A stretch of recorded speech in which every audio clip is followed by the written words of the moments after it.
All right, ladies and gentlemen, as you can see, sneak peek number 4 is here for the June update. It's not what many of you were expecting, but I told you guys about, what, 2 weeks ago that there was a leak, and now this confirms it, that Wolverine is getting tier 4 and Sabretooth is getting tier 3. 2 new uniforms. You can tell by the claw marks, right? You have 5 claw marks here, you have 5 here. It's Sabretooth, baby. And at the end of the video, you see a Wolverine pulling his claw, so you already know what time it is. And in addition to that, over here on the forums, this is what they had to say. Agents, 2 fearsome foes with similar abilities have returned. Adamantium skeletons, sharp claws, and healing abilities. Check out the new look and powers of these 2 menacing heroes.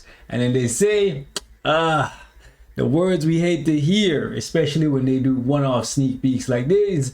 We will announce more information through the update details later. So basically, they're sticking with the formula of mid-month updates, only doing 1 sneak peek, and they're combining 2 characters in this one. A tier 4, a tier 3, 2 new uniforms. Let me know what you guys think about it. Now, I know some of you guys right away are gonna say, yo, what's going on with the uniform and the tier 4 for the girl Gwendolyn? Don't worry about that. The reason why I say that is because more than likely in about 2 weeks, they're gonna drop a uniform for her. If they don't, it'll be kind of silly. But they didn't release a uniform collection for Into the Spider-Verse. And if you just take a look in game over here, you'll see exactly what I'm talking about. Usually when they're done with an update, meaning they're not gonna release any new uniforms for that series, they usually give us a uniform collection like they did for the Guardians of the Galaxy, cementing that Drax and Nebula were being left behind. They did not release one for the Into the Spider-Verse or Across the Spider-Verse update, so more than likely that means there is more to come, whether it's a new character or at least a new uniform for Gwendolyn and tier 4. It's easy money. And it makes sense to me for them to give Wolverine and Sabretooth tier 4 and tier 3 now, because they just gave us a speed tier 4 and a speed tier 3 in 2099 and Miles Morales. So they want to give people time to collect more speed books of Vishanti or speed Titan records, because maybe, just maybe, they'll be dropping another speed tier 3. Highly unlikely, but I definitely see something in Gwendolyn's future. It would be very stupid,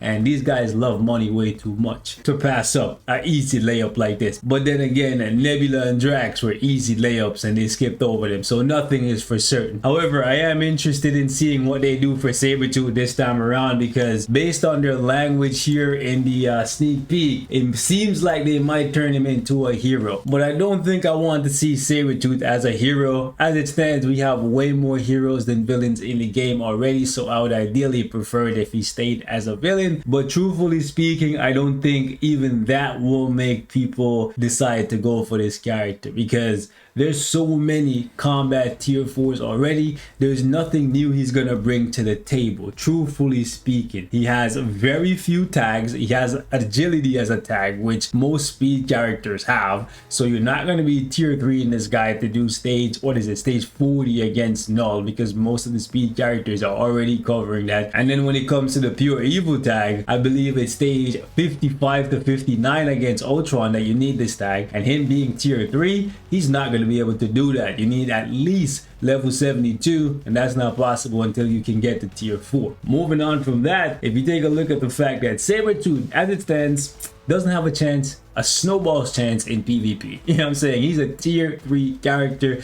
You need tier 4. You need tier 4. Unless they do something absolutely out of the water, like for this guy. Like something we've never seen, like Adam Warlock level. I do not see this guy going into PvP.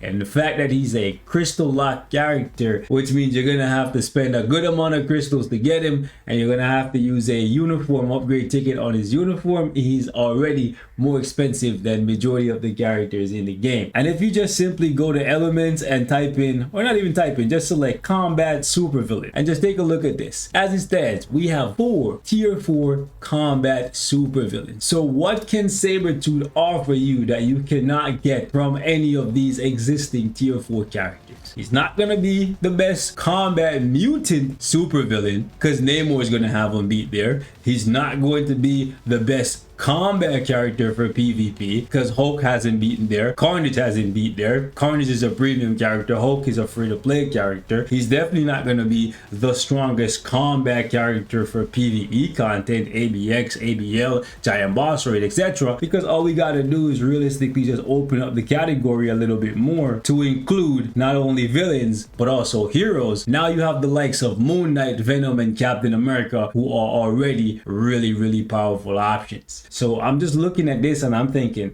this is the curse of releasing tier 4 characters before all of the characters in the game got to tier 3 or transcended status, because you're basically making it so that there's not much of a reason to tier 3 Sabretooth unless you really love him. I'm gonna play with him, I'm gonna tier 3 him, but for most of you guys who don't already have him, if you're a low spender, I'm just here to tell you that truthfully speaking, you could probably live without this character unless they do something absolutely god level with him. But he needs a lot. He needs damage accumulation in his kit, he needs a better heal, because where we are in the game, having this is really good, it's a really good base, but he needs to have an active skill that gives him like 25-30% of his HP back in the blink of an eye, because characters hit way harder than they did when this uniform was even slightly relevant. And the penetration that he has here definitely needs to include damage immunity and invincibility and stuff like that. He doesn't have iframe ignore, he doesn't even have damage reduction in his kit. I realistically don't see him outshining any of the tier 4 options. So I'm just wondering, what are they gonna do to sell you this character? Because it's really difficult to justify telling people to even purchase somebody like Emma Frost, who's really good for PvP, and that's hard to say in a meta that is heavily dominated by tier 4 characters. If Sabretooth comes in and he's just another PvE character, you got plenty of characters that can do that. Now when it comes to Logan, Logan has a lot going for him because he's gotten a uniform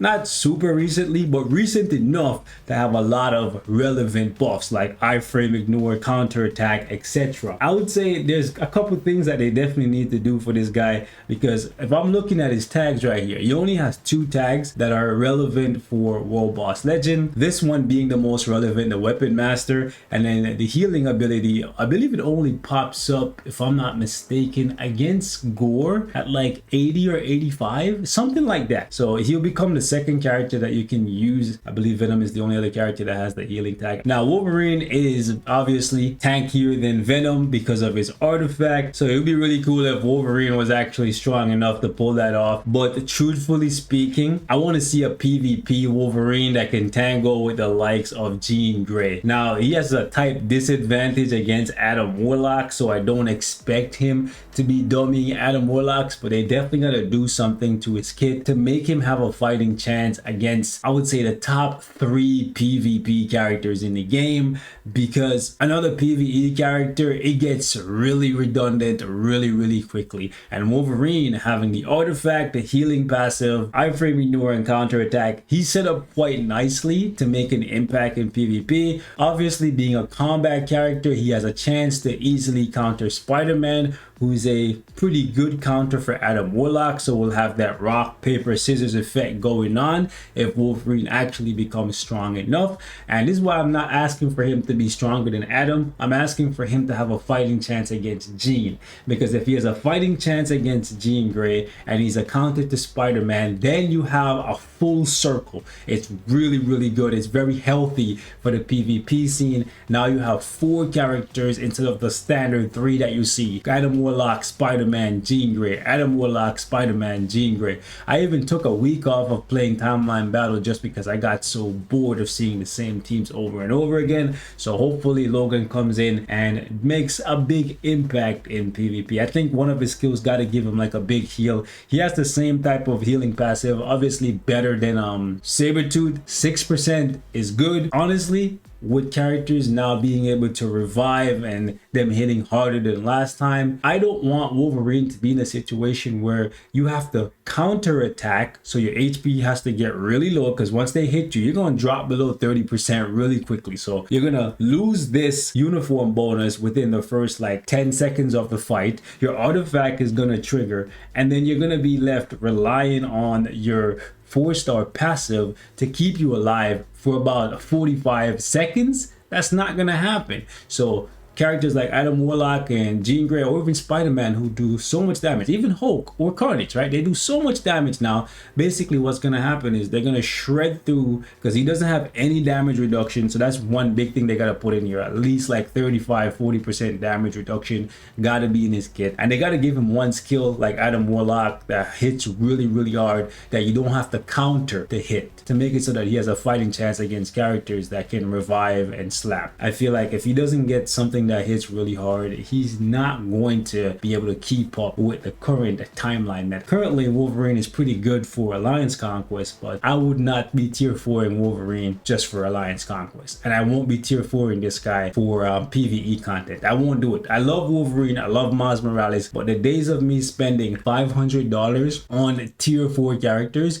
to not even play with them anymore is just crazy, and I'm not gonna do it. Like, I barely use Iron Man, I barely use Venom. I can't remember the last time I used Blue Dragon to actually play content. I can't remember the last time I used Ant-Man. Like, it makes no sense for me to be tier 4ing every single character that comes out, and I'm a content creator. So imagine some of you guys who are just playing this game casually, playing this game for fun. Hey, if you want to do that, by all means, tier 4 every character, but logically it just doesn't make sense for me to spend $500 tier 4ing every character that comes out when I don't have a need for them. Like, if they create a need, I don't have a problem spending the money and tier 4ing the character, because I'll be using them constantly. But if I'm not using them, it doesn't make sense to me. I'm gonna force these devs to work harder, innovate, create new content, or alter existing content to include more characters.